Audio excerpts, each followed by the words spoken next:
Welcome to the Veteran AdVantage Mentor Speak session. I'm Shrabonee Paul from New Worlds, and I take the pleasure to welcome our guest for today, Colonel Sudip Mukerjee, who will be part of this Mentor Speak session and sharing his knowledge, experience, and guidance with our veterans and transitioning officers.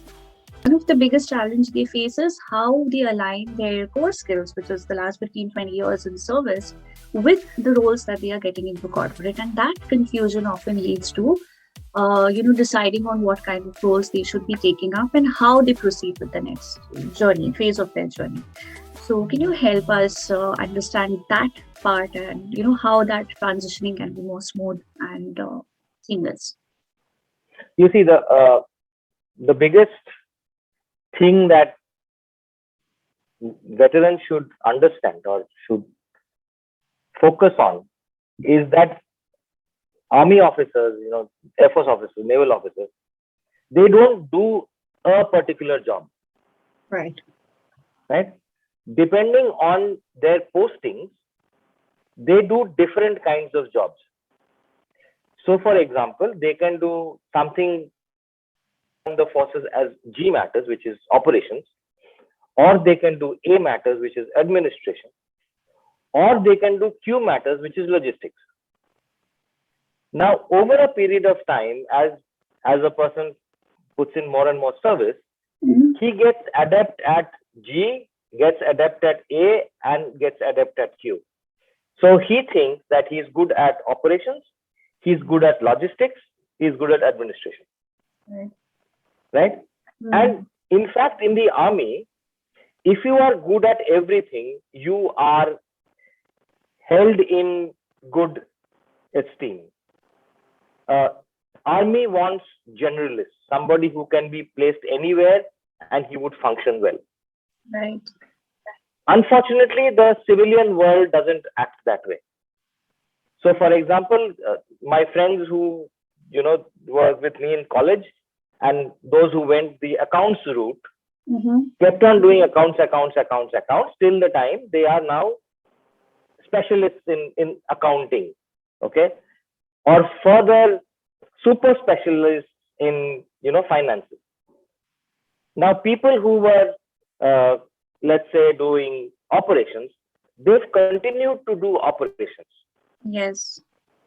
So let's say when people come out of the Army at 20 years of service, you are trying to compete with somebody who's done only operations for 20 years, and you've done operations, logistics, administration, etc. And because of that, you don't know what you are actually good at and what you should specialize in. Right. Which is why before you leave the Army, you do a certification in project management, then you do an MBA in HR, and then you do a course in finances. So what you're actually doing is you are keeping that generalistic attitude and trying to build that up. Right. Whereas when people are looking at you to come in the corporates, they are looking at a specialization. That's right. Because when you're coming with 20 years of service, obviously you'll not be competing with freshers. Right. You will be competing with maybe not 20 years of service, but you'll be competing with 15 years of service people who put in. Right? So if you are competing with people who put in 15 years in operations, then your expertise in operations should be better than that. That's right. And therefore, you should not even talk about project management. You should not be talking about HR. You should not be talking about administration. You should only be talking about operations. That's right. That's right. Right? Right. So it's very important for a transitioning, veteran to figure out what do you want to do? What do you think you are best suited for? That's right. And forget that you can do everything. And that's very hard to do. That's very hard. That's extremely hard to do because Fauji says that you put me in mountains, you put me in an amphibian location, you put me in deserts, I can do anything. Right? that's not what the corporate is looking for. A corporate is looking for specialization. That's right. So you need to be a specialist what you want to do it. So that specialization can be in the field of, let's say, security. Mm-hmm. So you have spent 20 years in the army. If you augment your security skills with a certification in security, which may be a CPP or something like that. So, and again, stop talking about HR, stop talking about administration, stop talking about operations. Just say security. I am a security specialist, and the certification that I have to augment my existing skill set is a CPP. Mm-hmm. Or you say that I am a project management professional. Right. And I have run projects in the army for 20 years. Right. And then you do a PMP certification. Right. So please don't go and do a CPP, a PMP, and HR and MBA and HR and so forth, because you're confusing the people. Right. That's true. So another question on behalf of the corporates, because also when it comes to the corporates, this is one confusing thing where, who are the recruiters? The recruiters, they probably do not know how to read the keywords and fit in to understand, like, what does that imply? Then what is this person's core skills like? Because this is true, like a lot of times when so now there are a lot of services which is helping veterans to hone their certificates, their CVs to write in the keywords, but there are a lot of times they do put in the typical 4G terms, which is not exactly understood by the corporates, especially the recruiters.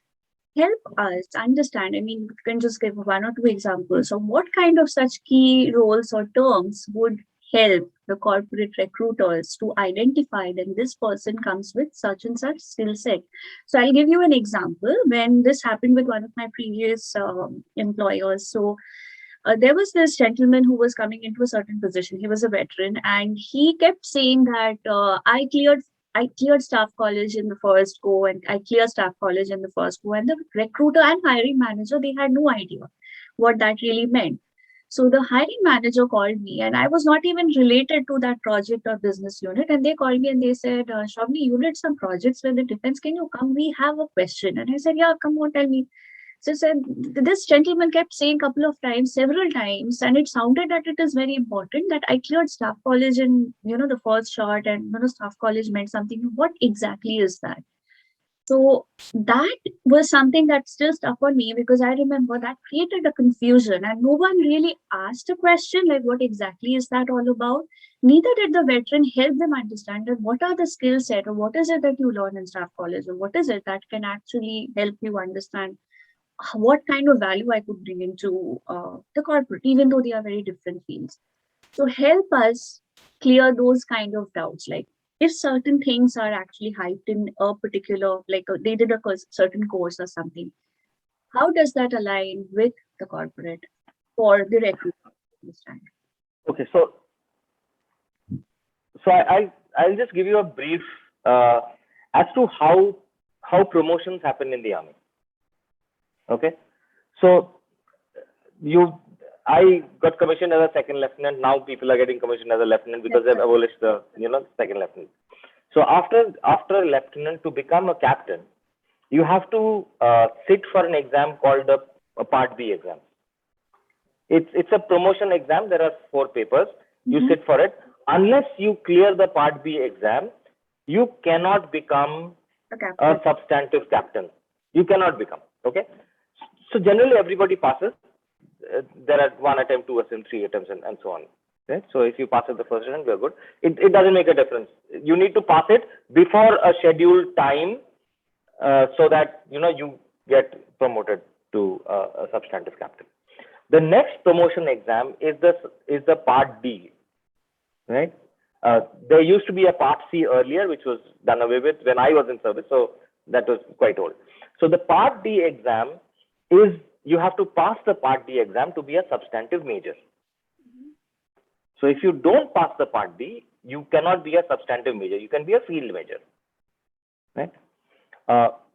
After that, there are certain entrance exams which are held, which are voluntary. You need to sit for the exam. If you pass, then you do stuff, right? So since I am from artillery, there is a course called the Long Gunnery Staff Course, which has an entrance exam. So if you pass the LGSC exam, then you do Long Gunnery Staff Course, which is a 1-year course, and you get an MSc degree, right? And you know the intricacies of gunnery, you know how ballistics are run and stuff like that, right? So that's for artillery only. For all arms, there is this course called the Staff College or the Defense Services Staff College. The Defense Services Staff College entrance exam and the Technical Staff Officers Course technical exam is the same exam, right? So there are people who opt to do the Technical Staff Officers course, and there are some who opt to do the Defense Services Staff Officers course, right? Either way, the pass percentage is about 20%. So 1 in every 5 officers pass, right?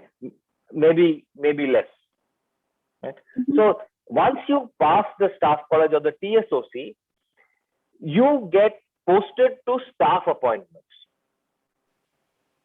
And therefore, you are then working with a senior, helping him run a show. So if you are not Staff College, you will remain in the regiment. If you are Staff College, you will probably be posted to a brigade headquarters or a div headquarters, right? So your exposure increases. If you do Staff College, your exposure increases. Also during Staff College, which is approximately a 1-year course, you get to know intricacies of staff work as to how to write notings, how to write memos, how to present a case in a way that it'll get through, and so on and so forth. So you're taught about staff duties, right?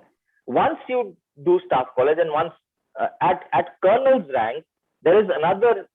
There's no entrance exam. So there's a selection criteria in which you do something called a higher command.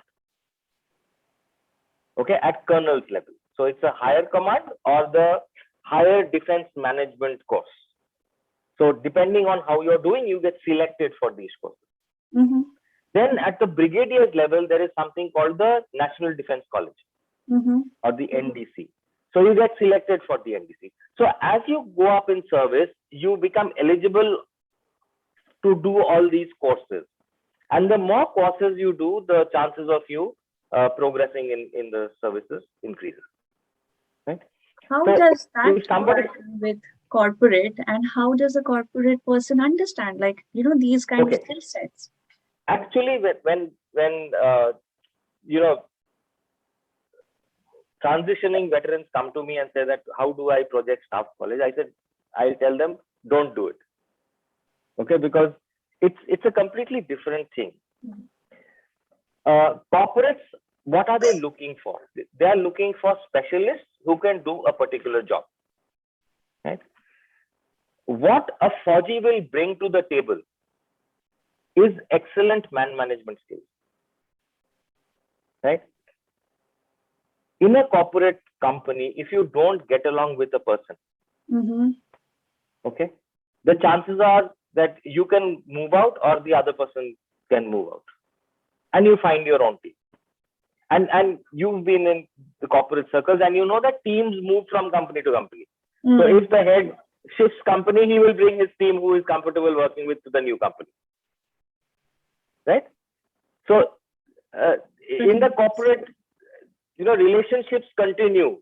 The armed forces is an organization. You have to work with the team that you're given. Right. You cannot say, I don't like him or I don't like her. You don't like her, just too bad. You don't like him, just too bad. You have to work with them.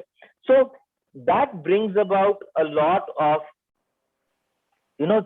skill set to work with people who actually don't like you and get them to perform. Right. And that's a skill set nobody talks about. Right.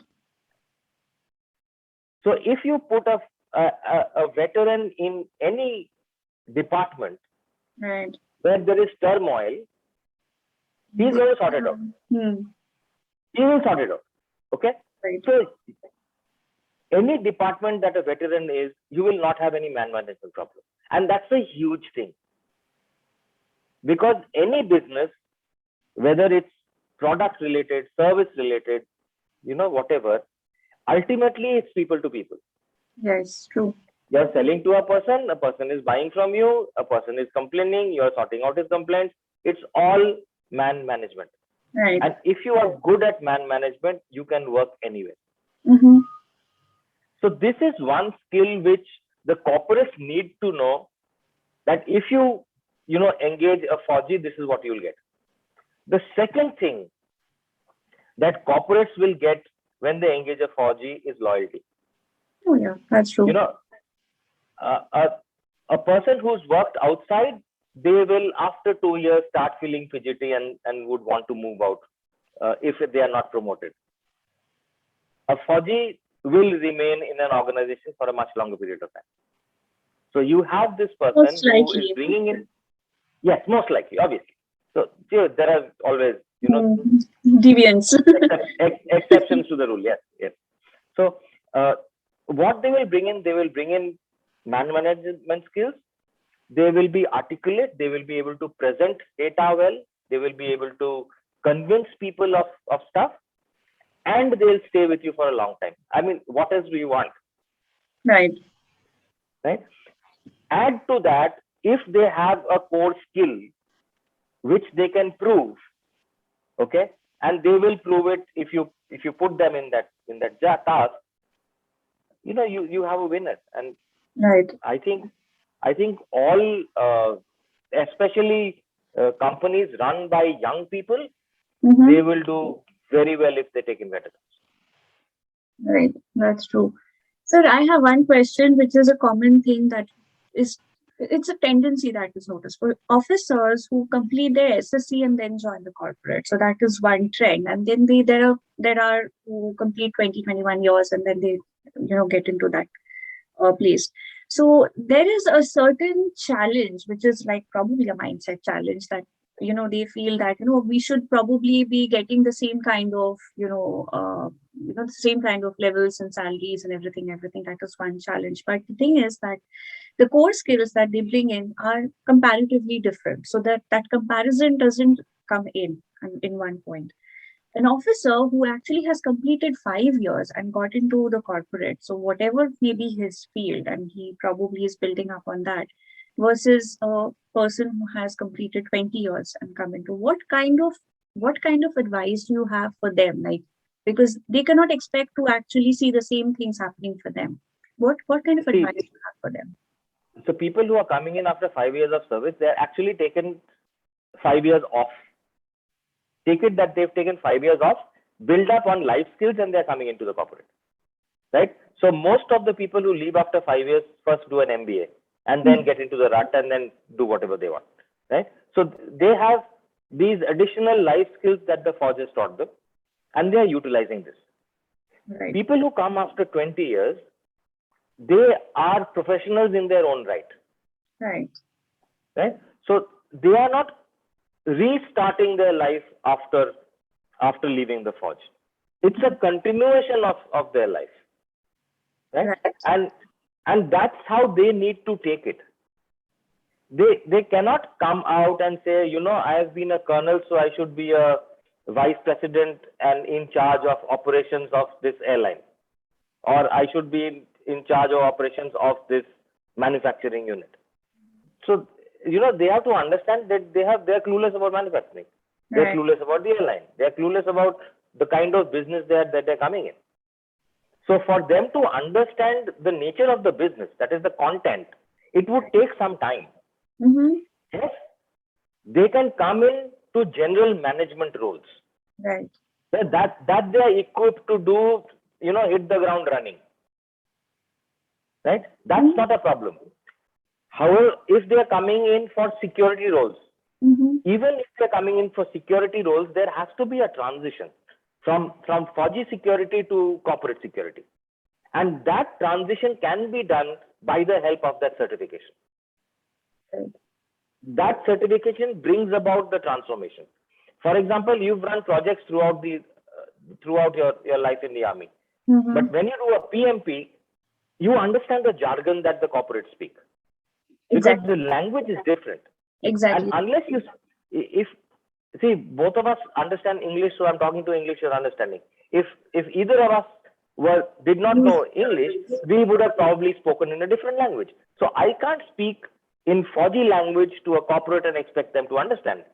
And neither does, and since you are coming from the forge, to the corporate, you need to change. The corporate will not learn Fauji language. Right. Because he doesn't need to. Right. That's true.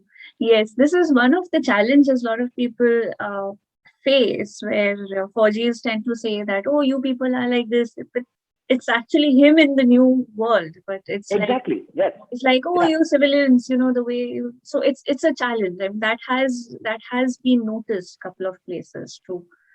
I from the people who I know who are doing well in the corporate, they have not had this problem. Okay. Anybody who is not doing well in corporate, so if you want to do well, you need to make that transition. Right. I'm sorry, you actually got frozen for a few seconds. I would request you for one more. So I said that of all the people who I know who are doing well outside in the corporate world, they have never had this problem. Right. So all those who are not doing well, and I think the reason they are not doing well is because they are stuck up in that. Yes. They want people to acknowledge what they did in the army, which even doesn't happen in the army. Yes. I agree. I was told once by a commanding officer of mine that what you've done in the past is past. Tell me what you're going to do now. Right. Okay. And that happens in the army as well. You do very well in an appointment. You go to the next appointment. You have to again start proving yourself. Right. Right. So I have come across some of my friends and colleagues who are or seniors who are veterans, and they are still struggling to fit in somewhere, and they somehow are not happy with even if they have tried a job or a business venture, somehow that thing is not fitting in. What could be some of these challenges that they need to bring to the surface and address? Otherwise, they keep going down the same loop. Can you help us with that? So motivation can be two ways. Okay, this is now I'm talking about my area of specialization, which is human behavior. So motivation can either be towards, that is reward driven, or it can be away from, which is fear driven. Okay, so a question, if I ask you a question that if you have to reach a place at 9 o'clock, do you think that I shouldn't be late, or do you think I need to reach on time? So if you're thinking I shouldn't be late, then you're driven by fear. Right? So a lot of people who are driven by fear, okay, they are reluctant to take risks. Right. Okay. Okay. Also, they leave forge because they don't like the forge anymore, and not because they want to do something. Yes. So in their heads, they know what they don't want. They don't know what they want. They want. Yes. And unless you know what you want, how will you get it? Right.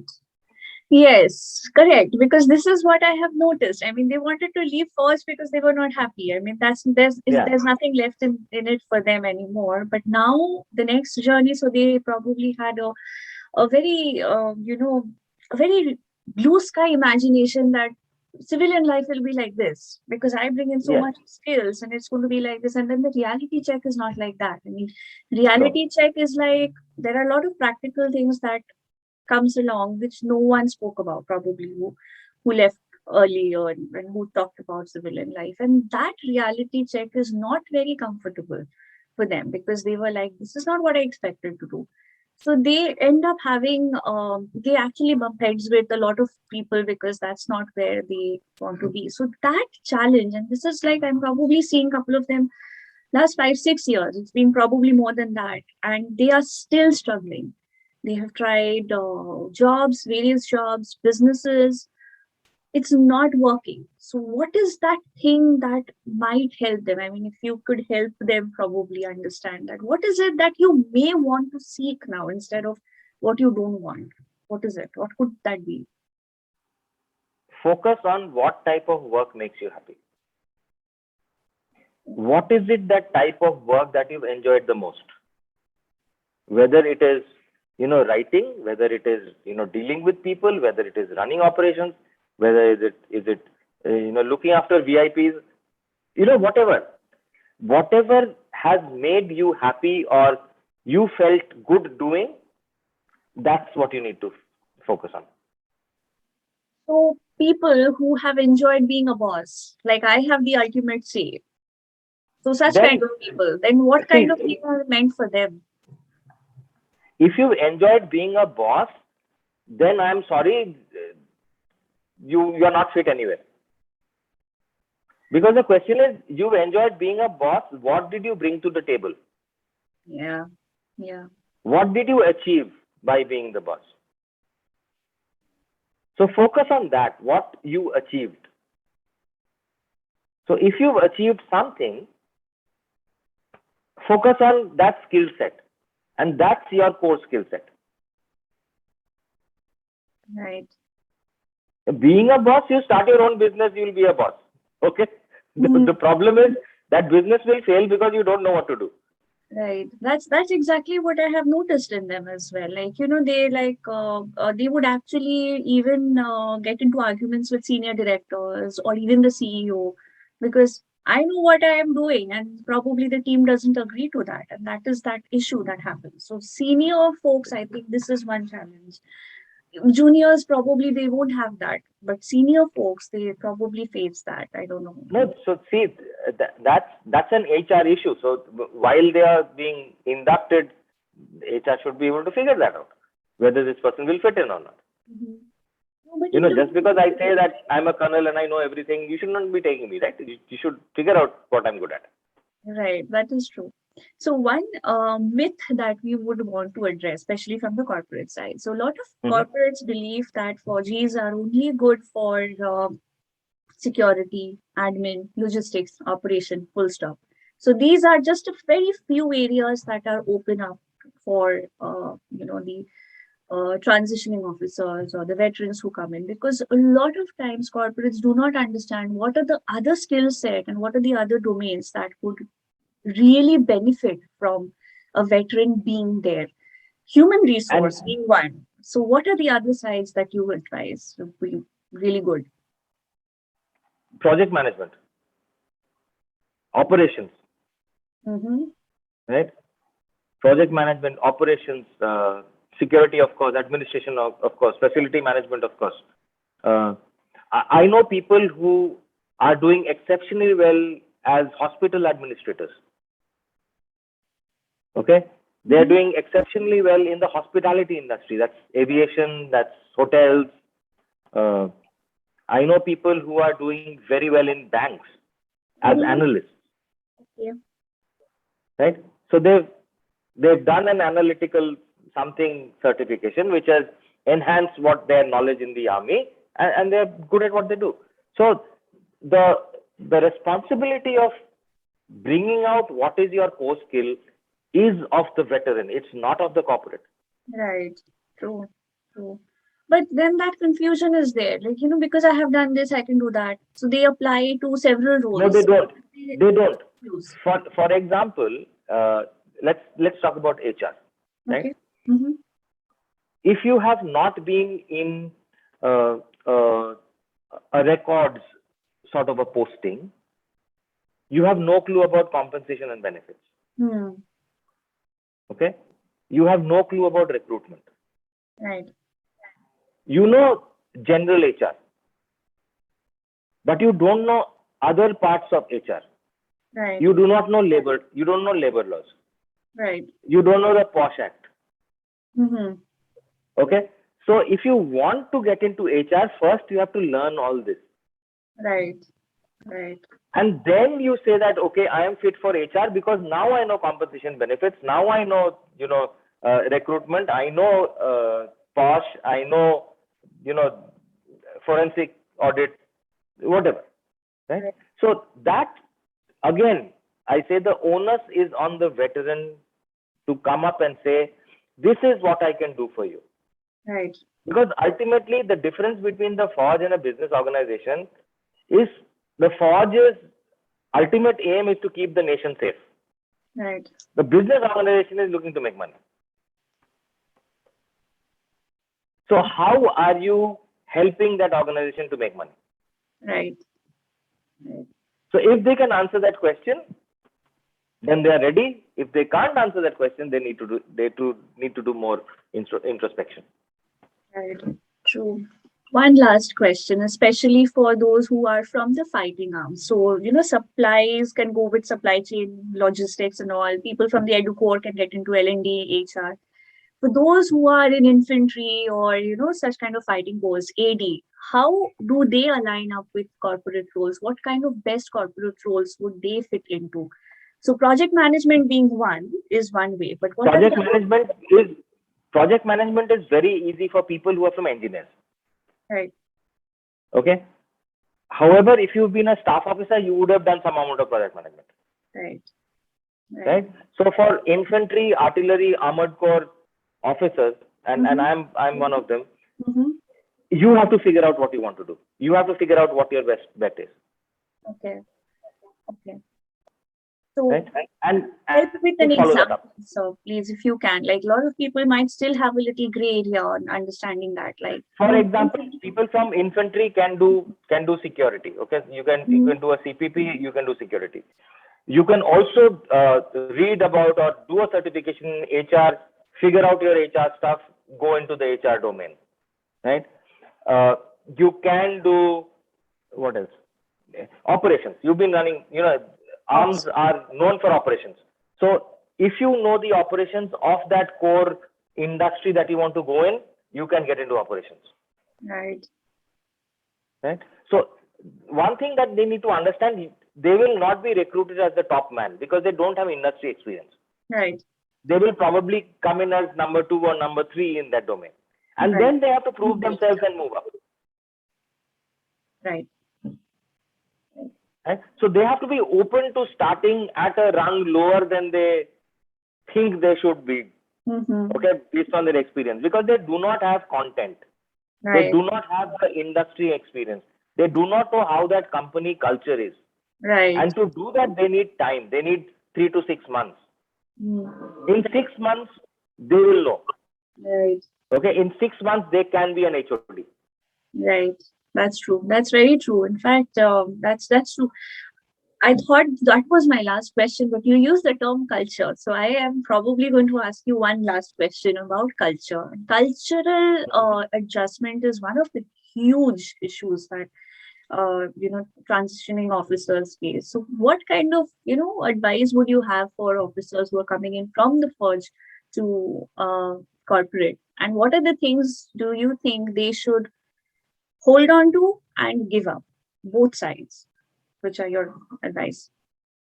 Respect is earned. If you demand respect, you will not get it. Okay, so I'll give you my example.